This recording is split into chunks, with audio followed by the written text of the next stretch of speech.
মহাবিশ্বের মহামানবের জীবন চরিত স্বল্প সময়ের মধ্যে বর্ণনা করা যায়।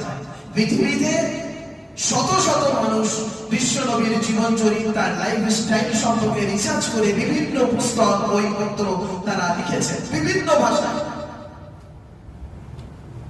শুধুমাত্র ইসলাম ধর্মাবলম্বী, শুধুমাত্র যারা কোরআন পাঠ করে, যারা কোরআনের তাফসীর করে, কোরআনের ব্যাখ্যা বিশ্লেষণ নিয়ে চিন্তা ভাবনা করে, হাদিস নিয়ে, রাসূলুল্লাহর জীবন চরিত্র নিয়ে, তার কথা, তার চাল চলন, তার আচরণ, তার খাওয়া দাওয়া, তার ওঠা বসা, তার পারিবারিক জীবন, তার সাংসারিক জীবন, তার রাষ্ট্রীয় জীবন, তার ধার্মিকতার জীবন, তার তাকওয়ার জীবন, তার আমলিয়াতের জীবন, তার কোরআন নাযিল হওয়ার জীবন, তার ত্যাগের জীবন, তার হিজরতের জীবন, তার মাক্কি জীবন, তার মাদানী জীবন যারা আলোচনা করে, তারা কিন্তু শুধুমাত্র নবীজির জীবন চরিত, জীবন কাহিনী লিখেনি।